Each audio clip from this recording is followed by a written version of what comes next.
Hi guys, this is Jacqui Cooper with JCooperTravels, and I have Donna with me. Donna, I know that we've done one other episode, and for those that have not had a chance to watch that episode, please go ahead and connect in so you can learn more about Donna and her business.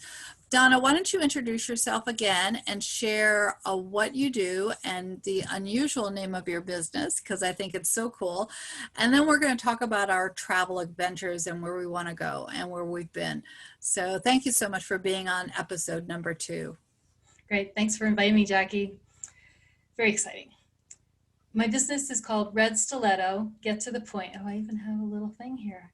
Red Stiletto, Get to the Point, and it's public speaking training for entrepreneurs.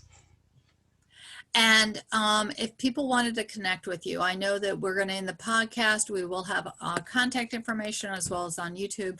But why don't you go ahead and share your contact information so if someone is not driving and can safely write it down, then they can connect with you. Yeah, it's DonnaRiccardo.com is my website, is probably the easiest. I'm also on LinkedIn and Facebook. And it's DonnaRiccardo.com. Yep.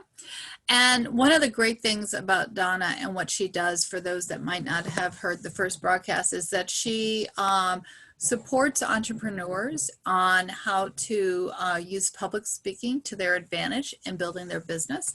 And she helps entrepreneurs with getting over any hurdles in the public speaking area, and finding their inner self. So these are all great things as we build our business, because we go through various stages. I know you've traveled, and that's a passion of mine as well. Share some of the unusual places that you've gone, so that way other travelers can maybe check those places out as well. I know we were talking about different places you've been. Yeah, let's see. I don't know how unusual, but it was my favorite. Like, they're not like beaten path places, but I really enjoyed them. One was going to Venice, and I loved that there. And I had heard that it was smelly and lots of rats and not great. And it couldn't have been further from the truth. It was amazing. And I went to Kauai, and so that was a lot of fun. Completely different than Venice, of course. And let's see, where else have I been that was particularly... When you were on Kauai, my brother actually lives there. Where did you go?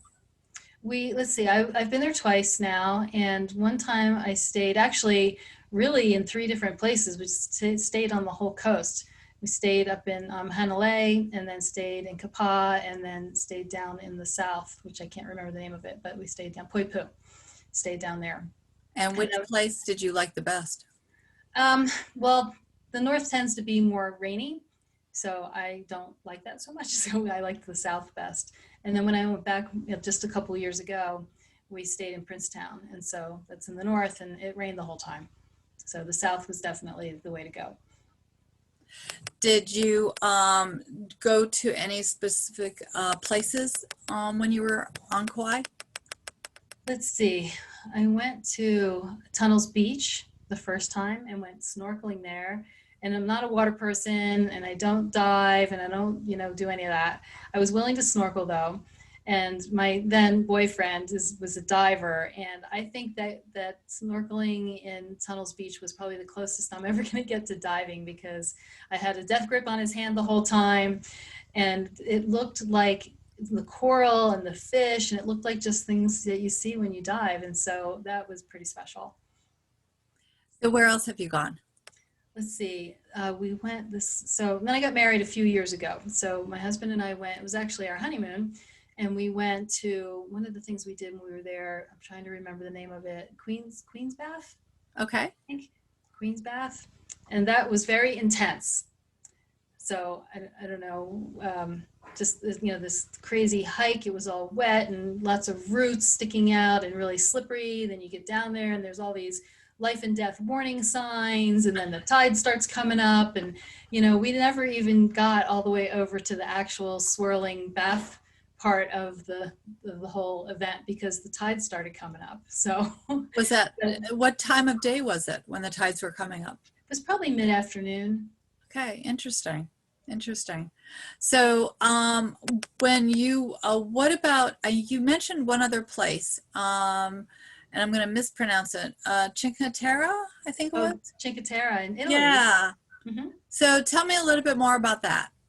Well, it's I don't know a whole lot about it. I just have this fascination, and I'm half Italian, and so anything Italy really appeals to me, I suppose, for that reason.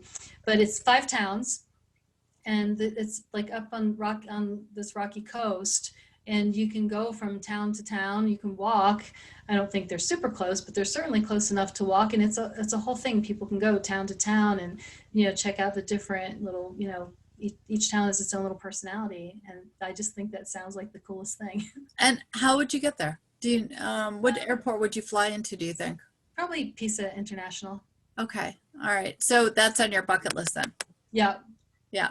So I know that I shared with you the I Go for Less platform, and that's a wholesale platform that I give a free link to anyone that will be on the podcast, and that way you can save up to 35% off on your travels. And the other really special thing about the platform is that every time that someone activates it or uses it, we have a foundation that actually donates to Mana Relief and Children's International.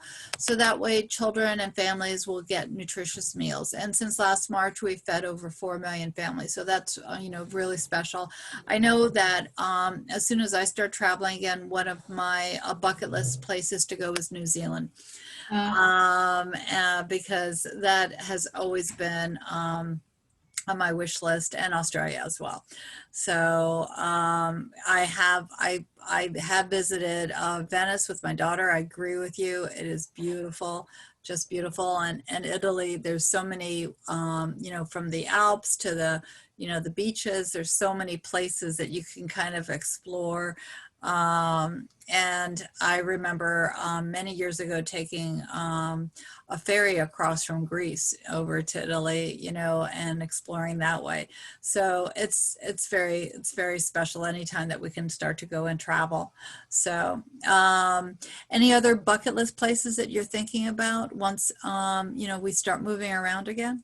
yeah, I don't know what the specific places are. You probably know. My husband is a diver, and I know there's some incredible places that we can both be happy. Where you can dive, and they're beautiful beachy places. So some of those kinds of places. I'll have to do some research for you. So thank you so much for being on episode number 2, which is just, different little travel tips and places that we are exploring as we go around the globe. And again, definitely check out Donna's interview and reach out to her as you find that you have a need for any tips and tricks for, public speaking, because again, as everyone grows in their business, you find that you have a different level of need. And so she can help you with all of that.